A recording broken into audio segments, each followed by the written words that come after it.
오늘 창세기 35장 일부의 말씀만 봉독해 드렸지만 전체 말씀은 1절부터 15절 말씀입니다.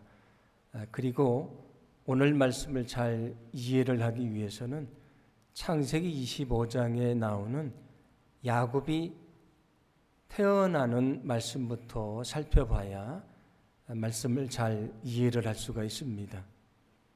야곱이라는 사람은 참으로 욕심이 많았던 사람입니다. 그가 형 에서와 함께 쌍둥이로 태어나는데 어머니 뱃속에서도 자기가 형보다 먼저 태어나려고 형의 발꿈치를 잡고 태어나게 됩니다. 그래서 그의 이름이 야곱, 발꿈치를 잡았다, 그런 이름이 됩니다. 야곱이라는 것은 발꿈치를 잡았다, 그런 뜻이 됩니다. 야곱은 형 에서가 피곤하고 또 배고플 때에 팥죽과 떡을 주고 장자권을 사게 됩니다. 그만큼 장자가 되기를 원했다, 그런 얘기입니다. 이제 시간이 지나서 아버지 이삭이 나이가 들어 앞이 보이지가 않습니다. 그때 야곱은 자기가 에서인 것처럼 변장을 하고 들어가서 장자가 받아야 될 축복 기도를 가로채게 됩니다. 나중에 에서가 이것을 알게 됐고요. 분노를 하고 그리고 기회를 봐서 야곱을 죽이려고 하는 마음을 갖게 됩니다. 야곱이 이것을 알게 됐고 결국은 형 에서를 피해서 하란에 있는 외삼촌 라반의 집으로 도망을 갈 수밖에 없었습니다. 그가 도망을 가다가 루스라고 하는 곳에 이르게 되는데 거기서 밤을 맞이합니다. 그는 그 들에서 홀로 잠을 자는데 그때 꿈을 꾸게 됩니다. 그 꿈은 땅과 하늘 사이에 사다리가 세워져 있고요. 하나님의 사자들이 오르락 내리락 하는 것을 보게 됩니다. 그리고 그는 거기서 하나님을 만나게 되는데 하나님을 만난 기쁨을 이렇게 고백을 합니다. 창세기 26장 16절 말씀입니다. 함께 봉독합니다. 야곱이 잠이 깨어 이르되 여호와께서 과연 여기 계시거늘 내가 알지 못하였도다. 아멘. 여호와께서 여기 계시거늘 내가 알지 못했노라 고백을 합니다. 그는 거기서 감격스럽게 하나님을 만나게 됩니다. 하나님을 만난 다음에 이렇게 했다고 말씀을 하는데 이어지는 창세기 28장 18절과 19절 말씀을 함께 봉독합니다. 야곱이 아침에 일찍이 일어나 베개로 삼았던 돌을 가져다가 기둥으로 세우고 그 위에 기름을 붓고 그곳 이름을 베델이라 하였더라. 이 성의 옛 이름은 루스더라. 아멘. 야곱은 자기가 베고 잤던 돌을 세우고 거기 기름을 붓습니다. 기름을 붓는다는 얘기는 거룩하게 한다, 그런 뜻인데 거룩하게 하고 그곳 이름을 베델이라고 불렀다 말씀을 합니다. 베델은 하나님의 집이라고 하는 뜻입니다. 거기다가 제단을 쌓고 하나님을 예배하겠다, 그런 약속입니다. 그런 약속을 했다, 그런 말씀입니다. 야곱은 하란에 가서 4명의 여인을 통해서 11명의 아들을 낳습니다. 그리고 많은 재물을 모아가지고 20년 만에 고향으로 돌아옵니다. 그 고향으로 돌아오는데 걱정이 있습니다. 그것은 뭐냐면 고향으로 돌아가면 형 에서를 만날 것이지 않습니까? 형 에서와 어떻게 만날 것인가, 어떻게 화해할 것인가가 그에게 가장 큰 문제였습니다. 그런데 하나님이 에서에게 동생 야곱을 맞이하고 용서할 수 있는 마음을 주시게 됩니다. 야곱은 에서와 화해를 하고 세겜이란 곳에 가서 살게 됩니다. 이제 오랜 방황의 시간이 다 끝난 것 같습니다. 야곱에게는 이제 평안만이 찾아올 것 같은데 그에게 예상하지 못했던 큰 위기가 닥치게 됩니다. 야곱이 세겜에 살았다고 말씀을 드렸는데 세겜의 추장인 하몰의 아들인 세겜이란 사람이 있었습니다. 여기 세겜은 그 지역의 이름이면서 그 추장의 이름입니다. 그 세겜이 야곱의 딸인 디나라고 하는 딸이 있는데 그 디나를 범한 다음에 내가 그녀를 사랑하니 결혼하게 해달라고 요청을 합니다. 그때 그 야곱의 아들들이 말하기를 우리는 할례 받지 않은 사람들과 결혼을 할 수 없습니다. 만약에 세겜 사람들이 할례를 받으면 디나를 세겜과 결혼을 시키고 당신들의 딸을 우리들의 며느리로 맞이하겠습니다. 그런 약속을 합니다. 그런데 이 약속은 속임수였습니다. 그런데 세겜 사람들은 그것을 좋게 여겼고요. 남자들에게 할례를 행하게 됩니다. 할례를 행해서 잘 움직이지 못할 때에 야곱의 두 아들 레위와 시므온이 칼을 들고 가서 사람들을 죽이고 여인들과 아이들을 사로잡고 가축과 많은 재물을 약탈을 하게 됐습니다. 이제 세겜 땅에 살고 있는데 그 땅을 지배하던 사람들과 전면전을 벌이게 됐고요. 주변의 족속들과 싸울 수밖에 없는 상황에 놓이게 됐습니다. 오랜 도피 생활을 끝냈습니다. 이제 평안이 찾아왔습니다. 이제 아무 일도 없을 줄 알았는데 그에게 큰 위기가 찾아왔습니다. 어떻게 이 문제를 해결할 것인가? 어디서 이 문제를 풀 것인가? 어디서부터 다시 시작해야 되는 것인가? 야곱은 고민하게 되는데 그때 하나님이 그에게 말씀하십니다. 오늘 1절 말씀인데 오늘 말씀의 핵심이 되는 말씀입니다. 1절 말씀을 함께 봉독합니다.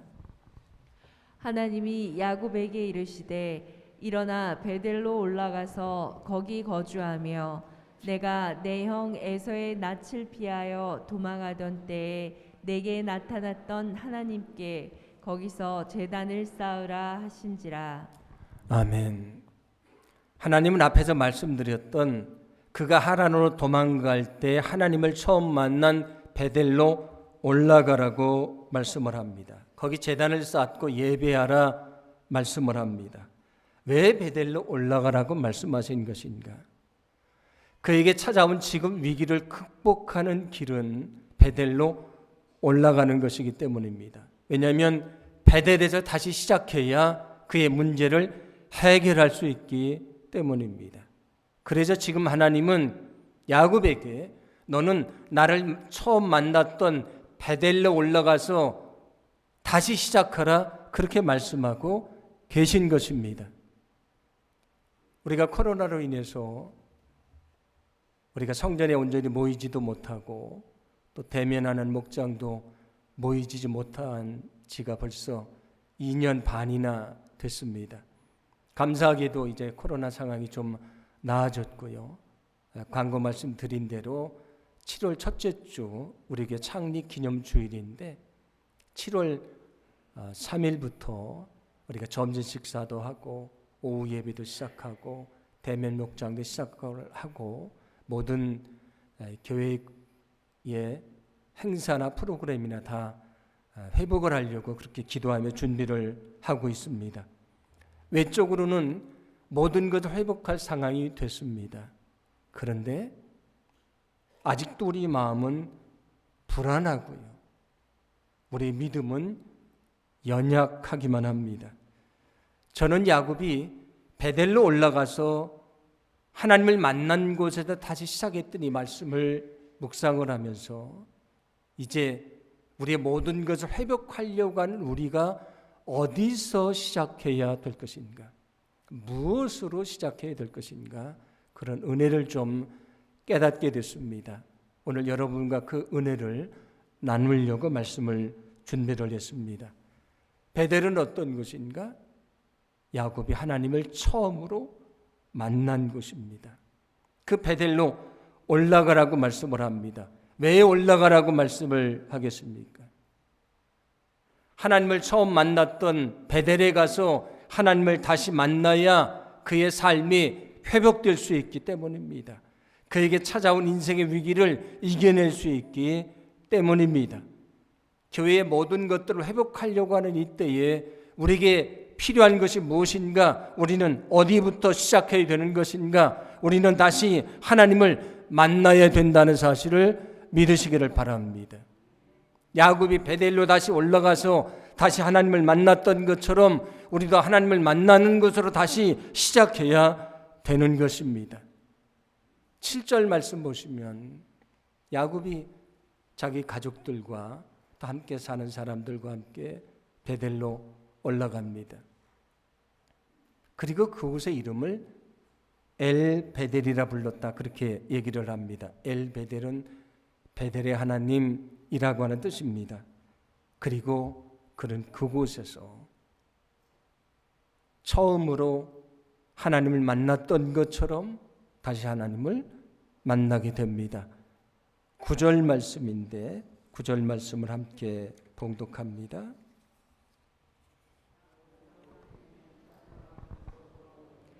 하나님이 다시 야곱에게 나타나사 그에게 복을 주시고. 아멘. 하나님이 야곱에게 다시 나타나셔서 그에게 복을 주셨다 말씀을 합니다. 야곱은 다시 베델로 올라갔고요.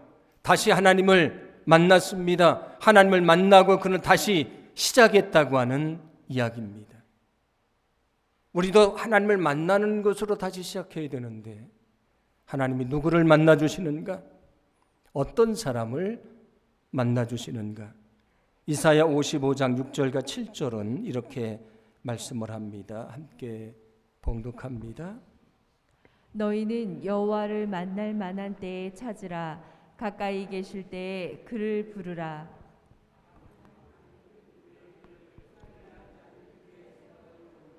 여호와께로 돌아오라. 그리하면 그가 긍휼히 여기시리라. 우리 하나님께로 돌아오라. 그가 너그럽게 용서하시리라. 아멘. 하나님의 말씀하십니다. 너희는 나를 찾으라, 나를 부르라, 내게로 돌아오라. 그러면 내가 너를 만나줄 것이라고 말씀을 합니다.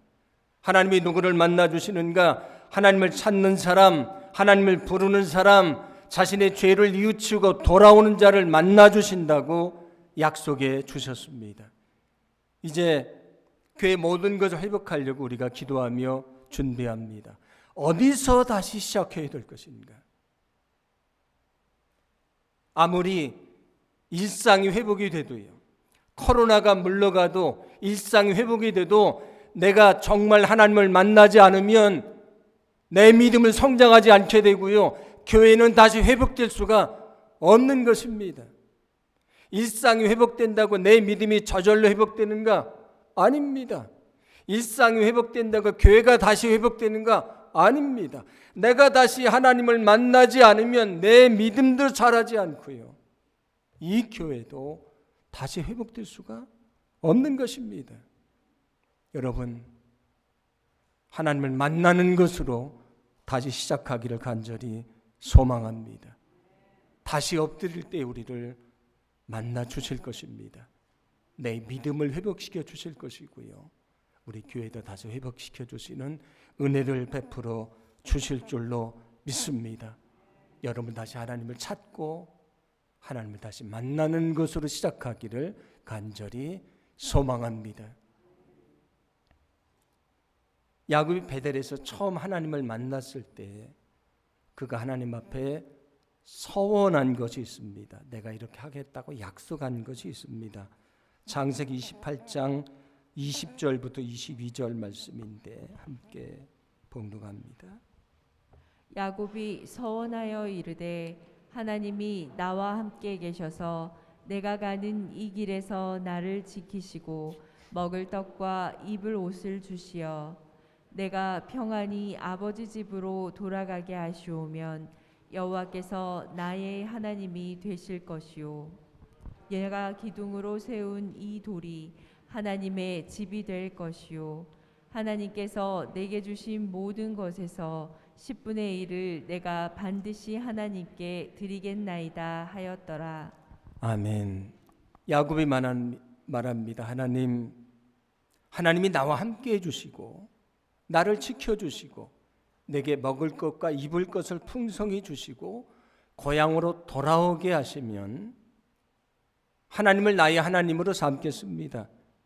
이 베델이 하나님을 예비하는 집이 될 것입니다. 나는 하나님에게 11조를 바치겠습니다. 그런 약속을 했습니다. 이제 20년이 지났습니다. 하나님이 어떻게 하셨습니까? 그와 함께 해주셨고요. 그를 지켜주셨습니다. 그에게 먹을 것과 입을 것을 풍성히 주셨습니다. 이제 평안히 고향으로 돌아왔습니다. 하나님은 약속하신 것을 다 지켰습니다. 그런데 야곱은 그 뒤에 있는 자신의 소원을 잊고 살았습니다. 하나님을 나의 하나님으로 섬기겠습니다. 이 베델이 하나님 예배하는 집이 될 것입니다. 난 하나님에게 11조를 바치겠습니다. 하나님은 그에게 다 주셨는데 그는 자신의 약속을 잊고 살았습니다. 이제 다시 베델을 올라가라고 말씀하신 이유가 무엇입니까? 내가 베델에서 나를 만나고 처음에 내 마음에 품었던 그 마음, 그 소원, 그 첫 마음을 다시 품으라고 하는 하나님의 요청입니다. 내가 그 첫 마음을 품음으로 다시 시작하라는 말씀입니다. 우리가 교회 모든 걸 회복하려고 준비를 하는데 우리에게 필요한 것이 무엇인가? 우리도 다시 그 하나님을 처음 만났을 때의 첫 마음을 품어야 됩니다. 여러분, 우리도 다시 첫 마음을 품어야 한다는 것을 기억하시기를 바랍니다. 인생의 위기가 찾아왔을 때 야곱은 베델에 올라가서 하나님을 처음 만났을 때 품었던 그 마음을 다시 품게 됐습니다. 우리도 그 마음을 품을 때에 다시 시작할 수 있고요. 우리 믿음도 다시 일어나게 될 줄로 믿습니다. 여러분 자신을 한번 생각해 보시기를 바랍니다. 처음으로 예수님을 믿기로 결심을 하고요. 성전을 찾았을 때의 그런 기대감과 설레임이 있었지 않습니까? 저도 그 시골교회 처음 찾아가는 날이 마치 그림처럼 기억이 납니다. 형이 선물로 준 성경책을 들고요. 눈이 막 내리는 날 몇 번 넘어지면서 그 성전문을 열고 들어갔던 그런 기대감과 설레임이 아직도 제 마음속에 기억되고 있습니다. 여러분도 그런 기대감과 설레임이 있었을 텐데 여전히 그 기대감과 설렘을 가지고 여러분들은 성전을 찾고 계십니까? 여러분의 세례를 받으실 때 내가 하나님의 자녀가 됐구나. 이제는 하나님을 위해서 내 일생을 살겠습니다. 결심을 하셨을 텐데 여러분은 그 결심대로 지금 살고 계십니까? 우리 교회는 집사가 되고 권사가 되고 장로가 되면 다짐서를 제출을 합니다. 내가 주일 예배만이 아니고 주중 예배도 열심히 참석을 하고 목장도 열심히 참석을 하고 헌금 생활도 열심히 하고 봉사도 열심히 하고 전도도 열심히 하고 사람들에게 본이 되도록 거룩하게 살겠다고 결심을 합니다. 그런데 그때 품었던 첫 마음이 아직 여러분에게 남아 있습니까? 여러분은 그 모습으로 지금 살고 계십니까? 제가 얼마 전 제 책꽂이를 정리를 하다가 25년 전 제가 30살 때 목사 안수를 받던 사진첩을 발견을 했습니다. 그 사진첩을 이렇게 한동안 쳐다봤는데 그러면서 제 자신에게 질문을 던졌습니다. 내가 그때 겸손히 엎드려 안수받으면서 나는 이제 일생을 하나님을 위해서만 살겠습니다. 나는 일생을 교회를 위해서만 살겠습니다. 나는 일생을 성도들을 섬기며 살겠습니다. 그렇게 다짐을 했었는데 내 마음에 그 결심이 아직도 남아있는가? 나는 그 결심대로 정말 살고 있는 것인가? 그런 질문을 던졌습니다. 사울이라고 하는 사람은 이스라엘 민족의 첫 번째 왕이었던 사람입니다. 그는 아주 겸손한 사람입니다. 그런데 왕이 된 이후에 겸손을 잃어버립니다. 그래서 결국 그는 그 왕위로부터 버림받는 자가 되고 말았습니다. 솔로몬은 어떤 사람입니까? 하나님에게 지혜를 구했던 그런 왕이었습니다. 하나님이 기뻐하셨습니다. 그리고 그 손으로 하나님의 성전을 줬습니다. 그의 나라가 부강해졌습니다. 그런데 어리석은 솔로몬은 그저 자신의 힘인 것으로 착각을 합니다. 하나님을 외면하고요, 이방 여인들을 아내로 맞이하고 이방 여인들을 위해서 하나님의 성전을 지은 그 손으로 이방 신당을 짓는 아주 부끄러운 왕이 되고 말았습니다. 왜 그렇습니까? 처음 그들의 마음속에 있었던 그 첫 마음을 잃어버렸기 때문입니다. 우리도 그 첫 마음을 잃어버리면 하나님에게서 멀어질 수밖에 없는 것입니다. 우리가 교회 모든 걸 회복하려고 준비를 하는데 우리에게 필요한 것은 그 첫 마음을 회복하는 것입니다. 여러분, 다시 하나님을 만나시고 그 첫 마음을 회복하게 되기를 간절히 소망합니다. 저와 여러분의 그 마음이 일생 동안 변치 않고요, 주님을 만나는 그 순간까지 그 마음으로, 그 믿음으로 살기를 간절히 원합니다. 그때 우리가 주님 앞에 가장 거룩하고 또 온전한 모습으로 서게 될 줄로 믿습니다. 오늘 말씀을 묵상을 하면서 제가 또 회복해야 될 것이 하나가 있지 않나 하는 생각을 하게 됐습니다. 그것은 우리가 하나님을 처음 만났을 때의 그 처음의 그 사랑, 그 감격을 다시 찾아야 되는 것이 아닌가 그런 생각을 합니다. 우리가 이제 모든 것들을 다시 회복하려고 하는데 어떻게 우리가 다시 회복할 수 있는가? 우리가 하나님을 처음 만났을 때의 그 첫사랑을 온전히 회복해야 우리가 다시 시작을 할 수 있다는 사실을 기억하시기를 바랍니다. 여러분 다시 첫사랑을 회복해야 된다는 사실을 믿으시기를 바랍니다. 하나님의 소아시 7교회에 편지를 사도 요한을 통해 보내게 하시는데 그게 바로 요한계시록입니다. 그런데 거기 보면 에베소 교회에 대해서 이렇게 말씀을 하시는데 요한계시록 2장 4절 말씀입니다. 함께 봉독합니다. 그러나 너를 책망할 것이 있나니 너의 처음 사랑을 버렸느니라. 아멘. 그 뜨거웠던 처음 사랑을 버렸다고 하나님이 그들을 책망하십니다. 베드로는 어떤 사람입니까? 주님이 부르실 때에 그 갈릴리 바닷가에서 모든 것을 다 버리고 주님을 따랐던 사람입니다. 나는 주님을 위해 죽을 수도 있습니다. 그렇게 다짐을 했던 사람이지 않습니까?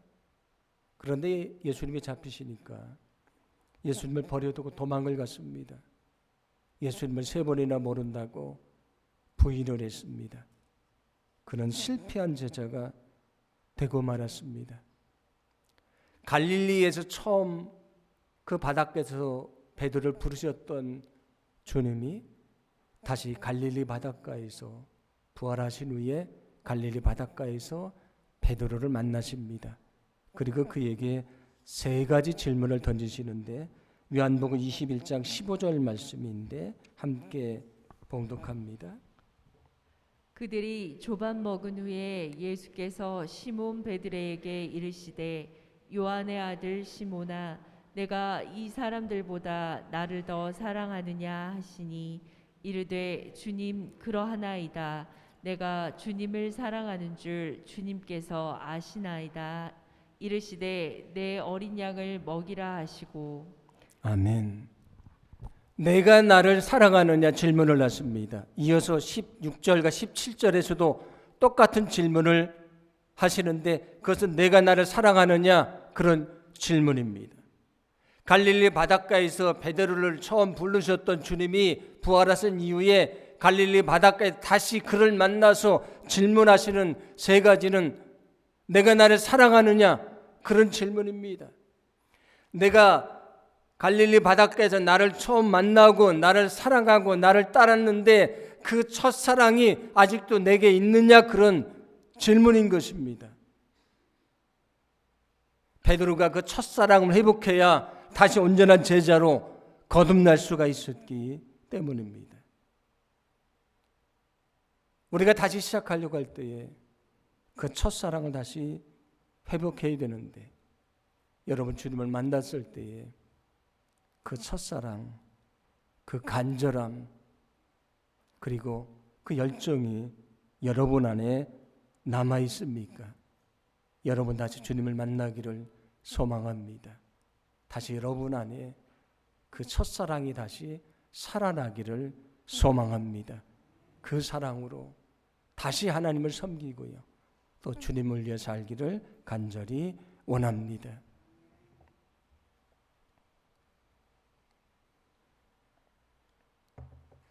이제 교회의 모든 것 회복하려고 준비를 하는데 이제 교회 연구가들이 그런 얘기를 합니다. 그냥 코로나가 끝난다고 저절로 교회가 회복되는가? 그렇지 않다는 얘기입니다. 어떻게 교회가 다시 회복될 수 있는가? 모든 것을 다시 시작해야 된다. 모든 것을 다시 시작해야 된다. 목회자들은 첫 목회를 시작하던 마음으로 다시 시작하라. 그렇지 않으면 교회는 다시 회복되지 않을 것이다. 교회는 교회를 개척하는 것처럼 다시 시작해라. 그렇지 않으면 교회는 회복되지 않을 것이다. 성도들은 예수님을 처음 믿는 것처럼 다시 시작해라. 그렇지 않으면 그 믿음을 회복할 수 없을 것이라고 얘기를 합니다. 코로나가 찾아왔을 때 많은 사람들이 어려움을 겪었지만 교회도 어려움을 겪었습니다. 왜 하나님이 이런 시련을 주셨을까요? 목회자들이, 교회가, 성도들이 하나님의 뜻 안에 온전히 살지를 못했기 때문입니다. 그렇다면 다시 시작해야죠. 마치 집을 부시고 다시 시작하는 것처럼 내 믿음도 다시 시작하고요. 교회도 다시 시작하고 목회자들도 다시 시작해야 됩니다. 그렇지 않으면 교회가 다시 세워줄 수가 없는 것입니다. 오히려 지금의 위기는 교회에게 새롭게 일어날 수 있는 기회가 될 수 있는 것입니다. 여러분 다시 시작하기를 소망합니다. 처음처럼 다시 시작하기를 간절히 소망합니다. 제가 지금 몸이 연약하고 힘들어서 많은 사역을 하지 못하지만 저도 첫 목회지에서 엎드려 기도했던 마음으로 다시 시작하려고 합니다. 여러분도 다시 시작하십시오. 우리 교회도 다시 시작하게 될 것입니다. 그런데 그 다시 시작하는 것은 하나님을 만나는 것에서 시작이 됩니다. 하나님을 만나면 첫 마음을 품게 될 것이고요. 첫사랑을 회복하게 될 것입니다. 그럼 우리 믿음도 다시 회복될 것이고 우리 교회도 다시 일어나게 될 것입니다. 지금까지 세상에서 잠자던 한국의 교회들이 다시 일어나게 될 것이고요. 거기서 하나님의 큰 영광을 드러내게 될 줄로 믿습니다. 주님이 우리를 향해 지금 말씀하십니다. 내가 처음 나를 만났던 베델로 다시 올라가라. 그리고 거기서 나를 다시 만나라. 그리고 거기서 다시 시작하라고 말씀하십니다.